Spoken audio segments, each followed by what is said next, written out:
We are recording. Hello and welcome, everybody. We are back for another episode of Shop Talk. Jody and I had some time to take a break. We were planning our virtual retreat, and that was all over. Now we're in December, and we've been waiting to speak to our next guest. And before we do so, we love to do our little ritual of sage and clear the space and invite some great vibes for this amazing conversation that us three are about to have and you guys are about to hear. So without further ado, we want to introduce Katrina Kelly. Welcome, Katrina. Hello, and thank you all the way in from Dublin, Ireland. Yes. Thanks for having me. Very excited to chat to you guys. Absolutely. Yep. We've been we have two Irish, we have one guy and one girl that work with us, and they love you. So they are the ones that told us about you. And then we started following you like a few years back when they started with us. And we love watching you. You're so funny, and you have so much great content that you put out.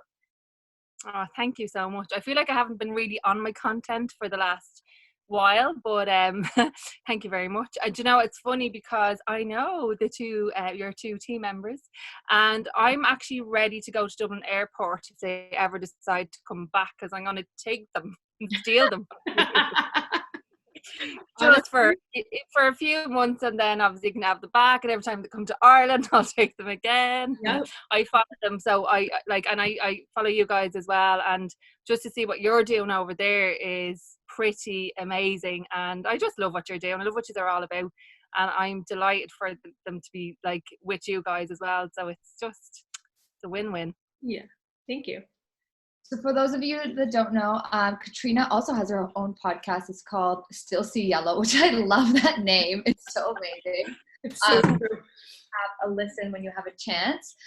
She is a salon owner, an educator, a coach, and she's a part of the Joyco design team. So this lovely lady has so much wealth of knowledge, and we're so excited to just take that from her and enjoy it. Thank you. What an introduction. Do you want to start off by kind of like telling us a little bit about yourself for those who don't know, and a little bit about your journey? Absolutely. So I am 40. I'm going to be 41 on Stephen's Day, which is the 26th of December. And I was 15 when I started hairdressing. I originally wanted to be an actress, and I had the cert to be like, so what was it, the Gaiety School of Acting basically in Ireland had I had got a place on it, and it was hard to get a place. But my mum and dad told me, people are not going to like this, but my mum and dad said, you can't leave for acting. Acting's not a real job. Sorry, actors out there. My mum was like, you need a career, so you need something that's, sustainable or whatever. And I was like, okay. And hairdressing, I actually, if I'm honest, I really just wanted to leave school. I felt as a creative that I wasn't taught creatively in school, that I was I had one of my worst subjects was actually business studies, and I'm a business owner and one of my worst subjects was business studies, and I had this teacher who put me outside the classroom every time I left, and I had this issue that I just actually like to have fun. So if somebody says something and it's funny, I'm going to laugh, and I was kind of like that all the way, so I was like, but that's actually funny, so I have to laugh. But my problem was if I laughed I couldn't stop. So I was like, oh my god. So anyway, my teacher put me outside the classroom and she gave me that big talk of, you're never going to be anything if you keep this up and all that jazz and everything else. And what I actually discovered was the two things that I actually became really good at, which was history and maths. Now I'm not really good at them now, but I was. My two teachers actually taught me in a bit more of a creative way, and they zoned into me as well. So they took me aside when I needed to kind of have that, that talk, and how they spoke to me was kind of different. So I just now I understand that now, because I have a little girl and her name is Darcy, and she's a creative. So she's only 9, she's an artist nearly, and she's she has this teacher who teaches them creatively, and it's just so different that I'm like, oh my god, now the skills are changing, which is amazing, because teachers are starting to realize that everybody is different and we have to teach differently as well. So anyway, I just wanted to leave school, and my mom said I had to get a real job, and I went that day. I actually went to every salon, because at the time we were told that you could leave like school for like hairdressing, because sure, you didn't have to really know much for hairdressing. That's what we were told. Anybody could be a hairdresser, is what at the time, because it's gone back 25 years ago now. And and I went to lots of different salons that day, all up Grafton Street and Henry Street, and I eventually got a job in a salon called Cat's Hair Group, and I told them I was actually 16. So I lied, because you were supposed to be 16, but I was 15, but I really wanted to leave school. And I know that's terrible, because so many people go on to college and then get degrees and everything else. And my biggest thing was, I actually need to get out of here, and I need to find like somewhere that I belong, somewhere that I feel that people will like understand me, because I just didn't feel like people understood me. And yeah, then I got that job when I was 15. I stayed with them for about 5.5 years, and then I went on to Spain, and I worked in all the bars, had like a mad time for a while. And then I came back, and I was running a salon for a girl who had to go into hospital. And when I started to run her salon, I started to make changes to it that she was a little bit kind of uncomfortable, because she was like, oh, because they didn't take appointments, and there was just different. I just started to put systems into place, and I was like, oh, I actually really enjoy this. But I had always known, like I always said to my mom, like, I was going to have my own business. Even though I failed business studies, I actually got an F in business studies, like an F. So it wasn't even a D, it was an F. It was a big fat fail. And so then my mom opened the newspaper one day, and there was a salon to rent, and my mom said, oh, there's a salon to rent, and had no money, got money from my aunties and uncles and mom and dad, and we all put money together. I opened up a salon, which was 18 years ago. And so I was 22 at the time, and I opened up the salon, and at the time it was called K2 Hair. And then I expanded the salon. So this is a long story, but I'll wrap it up very quick. No, I love it. Go on. But I expanded the salon because none of my team were leaving me. And at the time as well, there was a lot of salons who they were running through their team very, very quickly. So they like their staff turnover was very quick, and mine wasn't. Nobody was leaving, and I didn't know why. I was like, why are people not leaving me? And I would have had people say over the years, oh, you're just too soft, all of this. But I actually believe that there's power in softness. I really do. I believe that how you treat people will go far from you. And I can say that now because I'm 23 years now in business. So no, hang on, I'm not. I'm 18 years in business. I'm 23 years hairdressing. But I can say that because some of my team are still with me today. So but anyway, we expanded the salon because I was like, nobody's gone anywhere. I need to, because we're in this little small salon. I was like, we need like a bigger salon. So anyway, we end up expanding.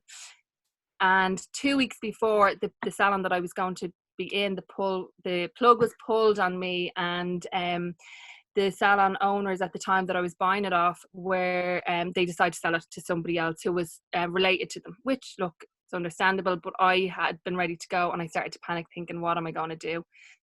So I rang my husband, and he said, Katrina, just do what you normally do, just focus and think of what the solution is. Like, and I was like, right, okay. So I had my 9-month-old at the time, Lone. I have Darcy and Lone, she's 9 and Lone is 5, but he was in the back of the car, and I was crying, and then he started crying because he's seen me crying, and then I was like, right, he's just feeding off me here. So if I calm down, he'll calm down. So that's what I did, and he calmed down. I was like, wow.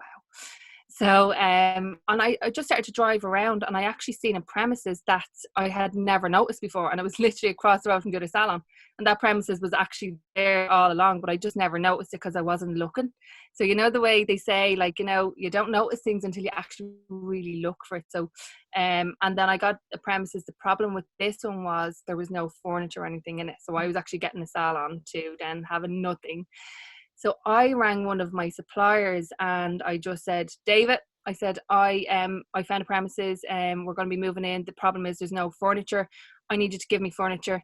the problem is I have to give money for rent up front, so there's less money there for furniture, so I can't pay it. Like, what are we going to do? And he said, Katrina, look, people are asking constantly all the time about, like, are you going to educate? And I was like, yes. And he said, if you do some education for me, he said, I can give you furniture. He said, and then we can work it out. And I was like, okay, amazing. So that's what we did. And that kind of, like, I got into education as well, but it was something that I was doing anyway. I was already, my feet were already dipped into that. And I'll explain that later on then. So then what I didn't realize was the rent. Well, I did at the time, but the rent was a lot higher than the other place. And everybody said to me, Katrina Kelly, everybody knows you, because I was winning awards. So everybody knew me, and like, it was this big thing. You know, you'd build up a clientele, no problem. But this was my second salon, and it was actually at a recession. And I didn't build we built up a clientele, but we didn't build up enough to be comfortable for profit. We were very busy, but we were actually undercutting ourselves as well, because we were trying to do too much. So we were just flapping, trying to keep above board. And then I got into a lot of revenue debt, and I lost one of my salons. So that was devastating. And I end up anyway going on and rebranding, and we rebranded then to Cut Social. And now I can honestly say what we're doing now is probably the best we've ever done. I actually have less salons, and we're doing better than ever. I work less, and we're doing better than ever. I'm able to focus more, and I look at everything now with more of an aerial view. I delegate more, which I wasn't doing. I wasn't delegating enough. So, but yeah, so that's where we're at now, and I'm very proud of what we're doing now, and I'm still in touch with all of my team from the other salon. So 2 of my team members, well, not 2 of them, there was a few of them that stayed there, but one of them took over the salon. Her name is Marta, and she called it the Loft. So she now runs that salon, and it's hers. And I actually literally have a missed call from her now, just as we're doing this. So we're still in touch. We're still great friends. Although it was hard and it was tough, because there was a part of me thinking, why aren't you coming with me? And she was like, why are you leaving me? And, you know, they just loved the salon, and I just couldn't be K2 Hair anymore. I was ready to be Cut Social. I was ready to kind of bring on the next 20 years, if that makes sense. So, but yeah, so that's everything really about me. That's such a brave decision to do as well. And I think sometimes we think, like, if we lose something, or if we've built something and we have to take a step back, we feel like we've failed, or something, like, you know, there's all this stigma. But really, sometimes taking that step back really gives you the space to be like, okay, where am I now? Like, this is the next chapter of my life. So it's a super brave thing to not sit there and struggle in debt and bills up to your neck, you know. Like, it's so much better to get where you're comfortable, because it is true, sometimes you get too big, and with payroll and all that sort of stuff, like, there's no room for profit. So yeah, I think that was a good move that you did. Yeah, like, that is it exactly. Like, I got to a stage where that was my baby. I was like, 18 years, like, I can't give that up, or 16 years, I can't give that up. Like, that was my baby. And like, your business is a baby, and nurture it, you see it grow, you know. And then to think, I have to leave that behind. But it was actually the best decision, because like, now when I look at it, I'm like, that's a little acorn that I had that grew, and someone who was part of our little hair family is now growing that further, and they can do a better job at that particular salon. Do you know what I mean? Like, and the area as well, I had kind of outgrown, and that's okay too. Like, I actually feel that your failures are what will see you further. And the other part of it was, like, I was 15 when I had the name K2 Hair. Like, I made that name up when I was 15. I was like, if I ever have a salon, I'm going to call it K2, because my name is Katrina Kelly, KK, K by 2. That was it. Like, there was no, you know, marketing thought of, there was nothing else. Whereas when I, like, you know, rebranded, I was like, right, if I opened up a salon now, what would I call it? And like, for my team, every time, because some of them have been with me 18 years, every time I made, you know, a new decision on something, or a new system, or we'd say, right, so we're going to do this now, they'd be like, yeah, great. But then they'd revert back to the old way, because they were with K2, so they were always going to go back. Whereas when we rebranded as Cut Social, I said K2 is gone now, and like, you know, I had my piece with it, but I was like, so now we're cut social, and this is what a socialite does. And we just spoke about us as being socialites. Like the team actually said to me, boss, I feel like I work in a brand new salon. I feel like what we're doing now is different. And they didn't want to go back to K2, which is brilliant, because I felt like, oh my God, now I know how now I know how Madonna does it. I mean, keeping reinventing yourself. Like, I'm like, I'm going nowhere in hairdressing industry. Like, I'm not planning on leaving anytime soon. So it doesn't matter that I'm 40. I'll rebrand again in another 10 years because I'm sticking around. So that's the plan. So that's kind of where my mind was at with everything. But luckily the team were on board as well, thank God. Yeah, that's awesome. Like, You just have social now? So Cut Social is the salon name, yeah. Salon name. Okay, and then you get the other one, K2 Hair. The other girl owns it now, and she's called it Loft. The Loft hairdressing, yes. So that's hers now. Yeah. It's such okay, K2 is no more. Yeah, it's no more. But I love what you said, that like you're working less, you're doing less, and all of these things is less, and you're making more. And I think that's like something that a lot of people, we think that we need to do more, push in order to get more. And like, in order to like get less, you have to rewire the way that you work and the things that you do. So can you expand a little bit on that, and like maybe something unique that you do with your team that makes you guys special? I'm just gonna plug my computer. So like for us, I would definitely say like because we were like, a few of us say salon have been in the industry for a long time and working like how we were working. Like we were that salon that was doing, you know, you could do 12 to 18 clients a day, like, you know, and now we're doing 3 to 4 clients a day, taking in more money. But basically, and again, I really don't think, you know, profit is not what it's all about, but you have to have profit for a business to run. Like that's just how things go, you know. But you have to have a purpose as well. And the one thing that we do now is we work like 3 days on and 4 days off. So when we work 3 days on, it's 12-hour shifts. And now again, some of the team have prior commitments that they might not be able to do that, and that's understandable. Again, I'm all about working with my team, because I feel if I work with them, they work with me. So and so we work like 3 days on and 4 days off. And how it works is that if you're working less than you're working less than you're off. So you have more days off than you're in. And to me, how that works is, if somebody has 4 days off, they're kind of dying to get back to work. They're excited to get back because they've had more time off. Whereas what it used to be is you could be working 5 days or 6 days and you'd be like, oh, back to work. Now, very lucky that we never really felt that way, because like hairdressing is such a cool job, and you know, it is one of those jobs that it doesn't even feel like a job. You're happy to be there, especially if you love it. You're really happy to be there. But I could see my team, you know, evolving with me, and we were all starting to have children and everything else, and the pressure of life became like harder. Like there was so much more involved that, you know, they still love their job, but the pressures of outside that job was becoming more difficult and a little bit more stressful. So so that's how we work now. We do 3 days on and days off, and it is just amazing. Like we'll text each other on a Sunday night now and again, the other thing what we do is, so say team A works Monday, Tuesday and Wednesday for the first month. Team B will work Thursday, Friday and Saturday, and then we swap over the next month. So every second month, the team will get 6 days off. So one team will get 6 days off in total. That doesn't even eat into their holidays. They can have family time. They can do whatever they want. And then say the next month, the other team will get the 6 days off. But also that every second month, one team will have the weekends off.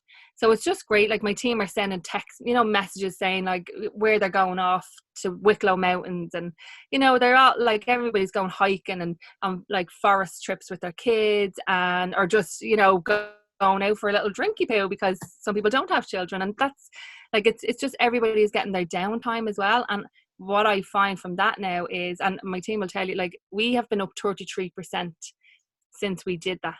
So my team are working, like some of them are actually working more hours because they're doing 12-hour shifts, but they've 4 days off together. And when you have 4 days off together and then you have it, like say you have a week's holiday, that's like, you know, how many days is that? That's 11 days Yeah. in total when we just have a week. So I'm finding that is just amazing, because the quality of the work that we're doing when we're there, we're on it, we're focused on it. And the other thing that we do is we try not to have any gaps. So say if you're in your 3 days, you can't be in and then off and then in and then off. You have to be in your 3 days. So what you're doing, you're focused on hair, you're focused on your clients, you're focused on the marketing of the business, whatever your job is, you're focused on that, and then you're off. And the team have been saying, you know, they feel like we're all going to our chiropractors, we're going and we're getting our reflexology done, and we're going and we're getting, like, you know, massages done, and we're going on our walks and our runs, and we're doing all the things that our body needs us to do as well to be able to do a better job. So that's something that we're doing that's just really working out so well for us. So we're delighted. Yeah, no, that's amazing. And it's so true that, like, you make the most of your days when you're there. You're into sell retail, you're into pre-book your next appointments. Like, you want to grow your ticket prices and stuff because you know you have the 3 days to kind of to work with. Absolutely. You're focused when you're there. You're really focused. Like, when your client is leaving, like, you're making sure that they're rebooked, and you're telling them the plan for the next 3 visits, you know, because they're not going to get you because you're only in those 3 days. And even though they're 12-hour shifts, those days are booking out really quickly. So, and clients feel as well, because they're like, oh, they're not in, 5 days a week. So I have to, like, the client is nearly seeing that it's gone from 5 to 3, even though some of the team are actually doing more hours. But the client is seeing that it's gone from 5 days to 3, so they're making sure that they're rebooking as well, you know, and it makes such a difference. You need to be able to know what's happening today, but also in the future with your column as well as a lead artist. So yeah, talk about work-life balance, and it's like, how can you possibly have work-life balance when you're working 5 days a week? Like, yeah, you know, it's. I used to work 6 days a week, and now when I'm like, oh my God, I'm like, no, it's crazy. And to even see, like, I can look back because we have a system called Forest. Do you have it over in Canada? Forest. I get their emails. What is it called? It's like an education. Yeah, so Forest computer system, but you're able to go back, like, you know, on each year and stuff, and just to see, like, the years that I was doing 5 and 6 days and working, like, what I was even taking in then compared to what I take in now, and the quality of work that I do and the time that I have with my family, I'm like, but at the same time, I don't regret that. I feel like I had to do that to really appreciate and grow to get to where I am. Does that make sense? Yeah, you have to go through those times to understand what these times are. Like, we now work 2 days a week, and those 2 days a week, like, we make the most of it. And like you said, your clients know that those are the only 2 days that, like, those 2 are in. So, like, I can't miss my appointment. B, reschedule can be a nightmare. And C, like, now I know that I'm going to get my hair done. I know that so many people are like, oh, I can't pre-book because, like, I don't know what I'm doing in 3 months. But I'm like, you're getting your hair done. That's what you're doing. But it's so true, isn't it? When you make yourself less available for people, and I think that's a thing that I think we were told early on in hairdressing, is that you need to say yes to everything, do everything, say yes to everything. And that may be good in the beginning in terms of, like, growing yourself, but I think that you need to kind of let that go as well and become less available for people so that you can take on the people and do the work that you love to do. And that's just going to translate in your numbers. It's going to translate in your work-life balance, and you're going to get excited about the things that you're creating, right? And if you're behind the chair 4 or 5 days a week, you're just going to end up like this, you know? Yeah. And we'd be crunched over. We'd be like, oh, I can't even walk. do your highlights anymore, you know? Like, I don't think a lot of people understand how physically draining this craft is. It's like, we're using our mind, we're using our body, we're using our spirits, and it's like all around, we're using everything that we have in our force to, like, make this head of highlights or this haircut happen, you know? Oh, it's so true. It's everything. It's that conversation. It's that exchange of what would I say? Energy. The exchange of energy that you have with the client, like all of that like, that's why I mentioned chiropractor, reflexology, and, like, there's loads of stuff that I have to do for my body, like even going for runs, all of those things, because, like, it like, we're athletes. We are athletes. That's it. We're athletes at the end of the day. I always say my job is my workout. Like, I don't need to go to the gym. Story now, being on 2 lockdowns and only working 2 days a week. We got to supplement, but before for 5 days, I was like doing squats and like arm pushes. Like it was What are some of the like, do you have any wellness practices that you incorporate with yourself and with your team? Yeah, so we do like meditation, and again, we don't do it all the time. Like I do it, but I don't like I put it out there to the team to say, look, we're going to do some meditation today. If anybody wants to, or if anybody wants to go into the office, they can have some like meditation time. I really encourage it. A lot of my team at the beginning. So this is the thing as well. I've evolved so much, and I've brought a lot of people with me, and they've stayed with me. But some of them were not into, say, some of the things, say, that I've grown into. So what I have to do is like respect that. Like anyone now coming on board knows what we do, so they're there for that. But I have to also respect people who have been with me for a very long time, and it might not be what they're into. So what I have started to do is dip their toes into things, or I'd say, just try something, and if it's not you, it's no problem. But what I've actually found from that is that they want to do it because they're seeing other people are doing it, and they're like, oh, actually I want to try this. So that's been brilliant. Another thing that we do is, because a lot of people would say, like, how do you motivate your team? Like, how do you keep your team motivated? And like, I actually don't keep them motivated. I can't even keep myself motivated. But what I do is work on mindset. So like, I really work on my own mindset, and I try and help my team develop their mindset. So I've had Neve in from the Mind Gym. So she's Irish, and she comes into the salon, and she goes through, anxiety and depression and stresses and everyday stresses, but also reality checks. So basically, if something happens, say with a client, so for instance, in a consultation, a client comes in and the client is in bad form, and you're in great form because you're after, like, having a great day, and you're like, hey, and then your client is like, hi, and that they kind of drain you a little bit. So what Neve has taught us to kind of be like, right, so that's her 50%. Your 50% is still happy. Your 50% is still happy. So the energy exchange here is not on balance. So, but what you don't do is you don't allow her 50% to come into yours.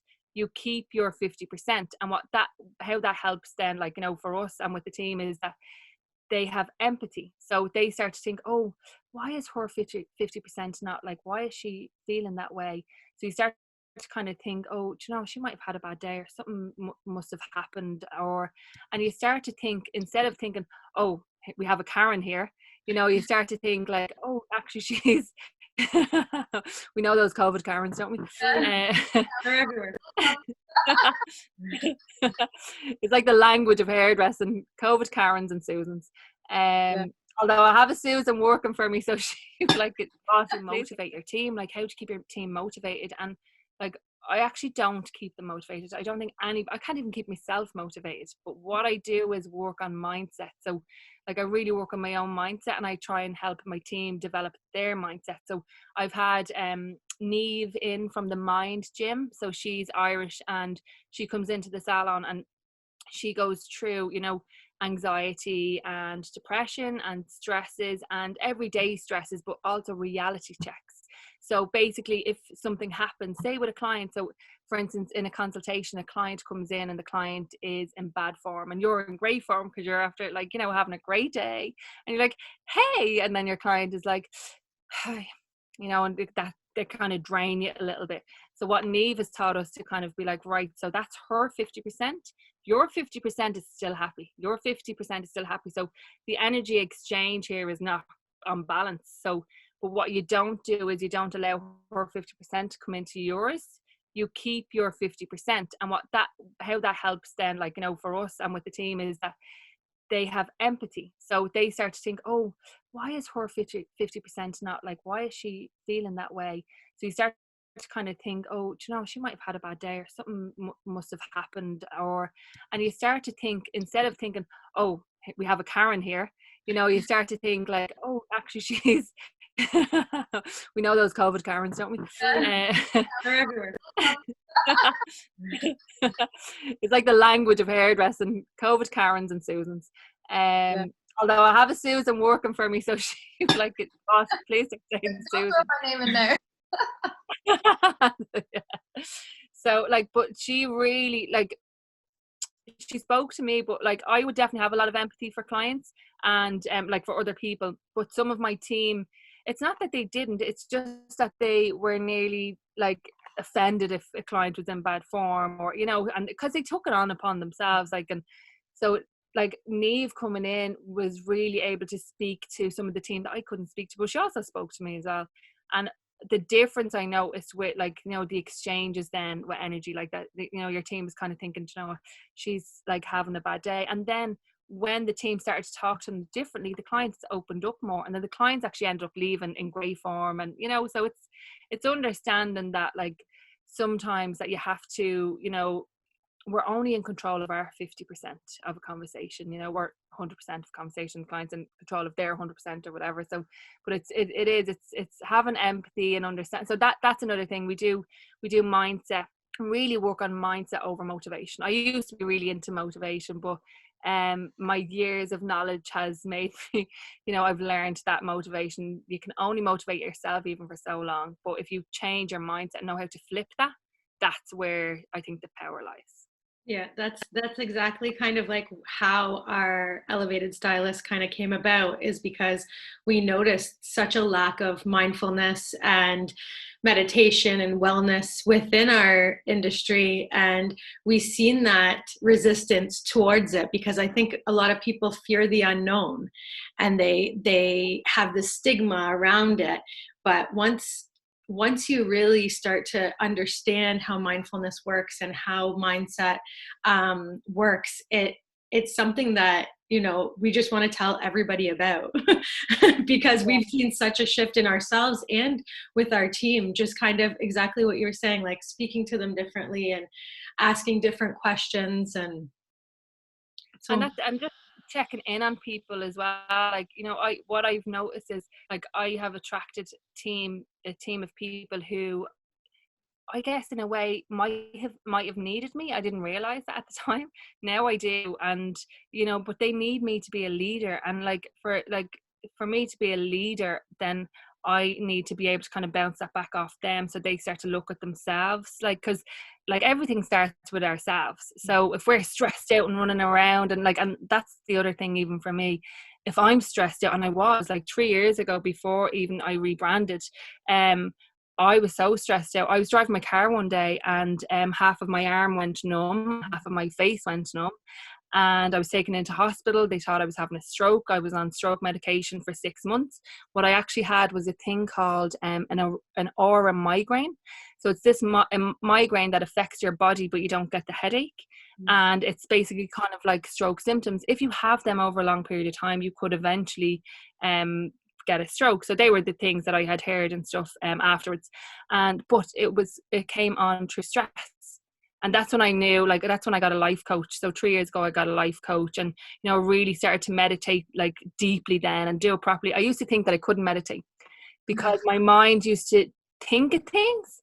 And then when I realized the whole essence of meditation is that when your mind actually starts to think, you notice that you're thinking, and then you just bring it back to your breath. And that is the essence of meditation. And I was like, oh, I thought I couldn't meditate because I was thinking. And I was like, oh my God, all I had to actually do was bring it back. And when you explain it so simply as well, and you know, and like if you can take 10 breaths in through your nose, now through your mouth, every single day, you're meditating, you're thinking, your awareness, you're just, you know, even as we're here, like right now, I'm so aware that I'm talking to you on this screen, and you know, Sonia, you're wearing your hat. Do you know, like it's that essence of just knowing that what we're doing right now is in this moment, and then you have no anxiety because you're not thinking of the future, and you know, you're not worrying about like stuff or regretting things in your past. You're actually just presently here, and it calms you down. Like I was never calm. I was like so like, and now I'm so calm, you know. It does. It brings this essence of like simplicity to Yes. your life. And I read something a while ago. It was just like a little blurb, and it said like mindfulness is simple, but it's not easy. And Yes. it's like something that we have to remind ourselves that it's about, like you said, bringing yourself back to here. Like we have all these senses, that we forget about, you know, touch, taste, smell, sight. Yeah. Like we have these things that they can only be here in this moment. Like I can't smell tomorrow, you know, like, but I can smell this candle and this sage, and I can't see what's ahead of me. I mean, maybe in my third eye vision I could, but I can manifest it. But I think we lose those like simple essence of our senses, and that Yeah. takes away from being in the present moment. I think one thing, like as being hairstylists, we can kind of be present because our hands are moving, we're talking. But I think a flip side of that is like sometimes it distracts us because we're doing things. So I love that you do meditation with your team, because we do it a little bit with our team too. And yeah, some of them are hesitant, but the ones when they do try, they're like, oh man, this is the best thing. It's like taking a mental vacation. Yeah, it is. And it's, you know, I actually had my team, my trainees, so we call them artists in training. So I was teaching them yesterday just through Zoom. We were doing hair science and stuff. Like I'm really into hair science, and we were doing that. But I actually said to them, so for the first 5 minutes, they were to write down, because some of them are overthinkers. So I said, I want you to write down everything that you're overthinking. And they were like, what? I said, I want you to write everything down that you're overthinking. Get it out of your head now. So then they just started to write loads. And then I said, no, you don't need to tell us everything. Just tell us one thing that you're overthinking. And they're all overthinking different things. And but then they actually said afterwards that I actually felt like I could take in more what you were saying. And I said, yeah, because I took everything out of your mind. I said, that was on your mind. I said, and now you can focus on what, you know, you need to focus on to be where you want to be. And so, and again, that was just something from, I'm trying to think, I think I had listened to another podcast, or so I listen to a lot of stuff, like, and I read a lot of things as well, but I listen more audible kind of stuff now, because I'm always busy, so I'm like, audible is great because I can do it at the same time I'm walking. Yeah. Oh, I love that. I just want to take a moment of pause, because that was a lot of juicy stuff that you just said. I'm like a huge meditation fan. I like almost over push it on people, because I'm like, you need to meditate.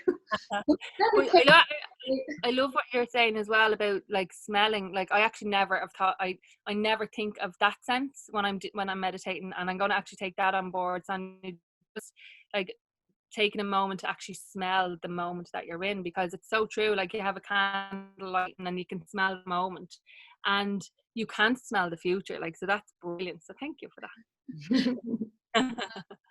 One question. Give us, tell us what a day in the life of Katrina looks like pre-COVID and lockdown. Okay, so pre-COVID, I could say that again. Kind of like pre-lockdown. I mean, what you do in your day, like what does a day in Katrina look like? So there's two different kind of weeks. So say 1 week I get up at 5 a.m. Well, I actually get up at 4:30 a.m. and I do a biz club called the 5 a.m. biz club from 5 o'clock to 7 o'clock. And there's just a lot of people getting on. It's through Zoom, and we would do like this biz club. Just, it's basically, if you have a list, you can do the 5 a.m. biz club, and everybody has a list. So it's just getting shit done, basically. Can I say shit? Yeah. Yep. Okay. It's just getting your shit done between 5 and 7. But what that actually allowed you to do then later on is not feel guilty, and not feel guilty about having time. Like, so if you go on a walk later, or if you go bring your children somewhere, you don't feel guilty about it, because you actually have all your work done and you've gotten up so early to do that. So I do that. It's kind of 1 week out of a month I'll do the 5 a.m. biz club. And then so 3 days out of that week, normally I will be, again, if it's the month that I'm working in salon, Monday, Tuesday and Wednesday, I'll be in the salon as well. So, and those days I'm in at 8 o'clock. So on those days, my husband's, I've one husband, he will bring bring Darcy and Loan to school for me.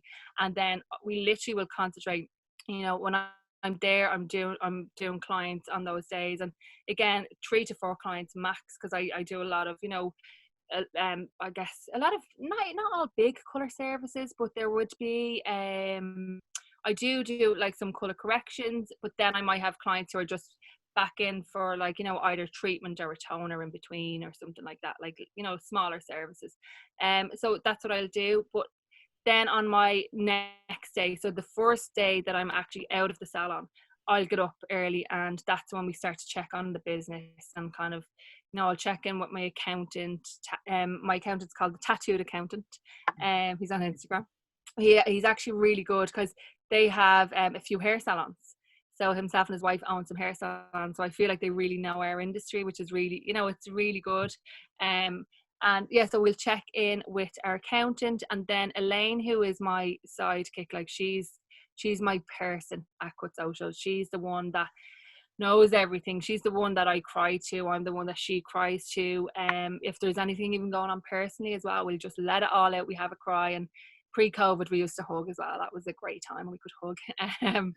And we'll go through, like, basically we'll go through, we have to drop box everything to our accountant as well. So we try and do that weekly. We'll go through our profit and loss. We have like a spreadsheet that we go through, and we kind of fill that in, and that again will show us our average dockets. It will show our rebooking percentage, all of those things. Because even though I failed business studies, like, I want my business to continue, and I actually want it to be like, like high on profit, because I do think that we see salons as, 10% profit, maybe 20% if we're lucky, but like for us to, I don't know, I just feel like, salons like should be, I actually think we're actually one of the best industries in the world, if I'm honest. So and I think we're as good as a lot of doctors.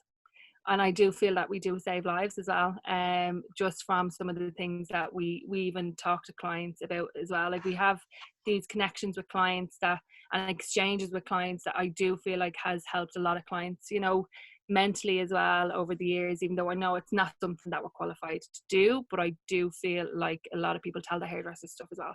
And I think, what we do, that's why I think it's really important that we do look after our own mindset, because if we want to help other people, it's a better place to be. So anyway, sorry, see, I told you I'd go off on one, didn't I? So I was like, you don't need me to add in any more questions, because I'll just continue talking. But anyway, that's kind of like the week. Did you ask for a day in my life and I gave you a week? Yeah, it's okay. It's okay. There's lots of stuff to do. And then I will check in with, so today, for instance, I checked in with my JICO, I'll call my JICO boss, which is Wendy and Danielle. And I'm going to be educating for them now in 2 weeks' time. We're doing it like online. So I always like to, like, because I educate as well for like Katrina Kelly Education. That's my Instagram. And then our salon is Cut Social. And then I educate for JICO like all over Europe as well. So I travel a lot. So for that, I just like to kind of know what I'm doing before I'm doing, and I like to get organized, because I was never somebody who was organized, and now I love to be organized. And that comes back to actually journaling, because I used to say, oh God, I'm really bad at organizing. So then I was never good at organizing. But then I started to write, Katrina Kelly is brilliant at organizing. She is the most organized person that I know, and now I am the most organized person that I know. So journaling as well is a good one. I love that little affirmation. I am amazing. It is true. We have like a list of everything that we're just like, you have to talk to yourself and make sure that you're on the same page of the things that you want, Absolutely. And the other thing as well is delegation. So I delegate a lot as well to my team, and that was something that I didn't really do. And I think that's how I got so stressed. And so, like, because I wasn't actually delegating. And it's like little branches, like your team are ready to, like, grow leaves on those branches.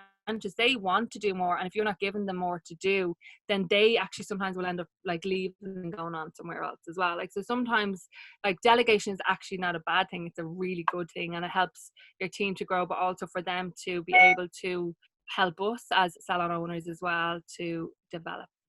Yeah, I think like it's so important for us to stay within our realm of genius. Like, do the things that you love doing, and find people who love doing the other things. Absolutely. And know when you're shit at something. Exactly. Yeah, that's the hard That's it. I think we do sometimes, like, as salon owners, and I think sometimes that we feel that we have to know everything. Like, so if somebody comes to us, we feel like, oh, I need to know the answer to that. Whereas I think what's been really good for me, just even in the last 3 years, like, I used to be one of those people that thought, oh, I have to know the answer to this, so I'd nearly pretend that I did. And in the last few years, I've realized that I'd say to my team, I actually don't know that. And I say it openly, and the more I say it, the more I express it. And then I'm like, I actually don't know that. So then I'll go and learn it, or I'll, get somebody else to do it. Like, and that's okay to not know everything. It's actually better if you don't know everything. Yeah, absolutely. Because then you could just open up room for those things to come to you, to be like, okay, like I don't know this. Universe, send me somebody that knows things so that I can, open up space to do the things that I love. And I think it just takes time to like tune in and like tap out. Yeah, absolutely. Tune in and tap out. I love that. It makes us a real person too. Like you can't possibly know everything, like. Yeah, like we don't have everything. It's not possible. So yeah, it's so funny. My son Lone says to me all the time, Mommy, he'll ask me like this bizarre question, and I'm just like, oh my God, where's my phone? I Google it, and he'll if I say to him, I don't actually know the answer, he's like, you do, you know everything, and I'm like, no, I don't. He said, but you should know everything. And I was like, nope. And then he'll say that he knows everything, and I'm like, and I'm trying to explain to him, no, Lone, if you know everything, then there's no room to grow, so you have to not know everything. And then my husband's looking at me and he's like, Katrina, he's 5, wait till he's a little bit older, and then you can explain your philosophies and just start planting the seeds now. Yeah, yeah. You can just water them and watch them grow.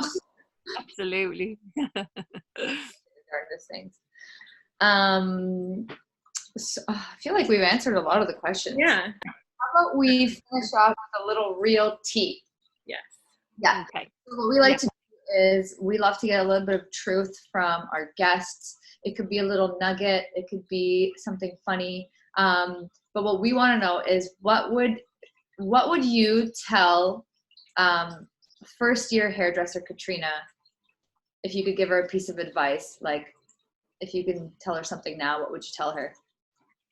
I would say to get out of your own head and listen more, because I think sometimes our self-talk is, it's our minds, we have so many thoughts every day, and our minds are actually telling us things, and most of them are like, doubting ourselves. And I'd actually say get out of your own head, because if you're in your head, you're not listening, and start to listen more. Like that is the one thing that I would definitely say, because I'm sure there's artists that I worked with 20 odd years ago that they told me something say 23 years ago, and then they told me again the following year and the year later, and say by the third year I was like, oh my God. Because when I actually started to listen, that's when I really got things. And I think sometimes, if we're not listening, that's the reason why we're not getting something. It's not, and then it's our self-talk is telling us, we're talking ourselves down instead of talking ourselves up. But just that moment of silence to listen makes such a difference. So I would tell myself to listen more. I love that. It's so true. Yeah. It's like, you need to really just stand and really absorb and take in a lot. I love that. Yeah. That's a good advice. Mm-hmm.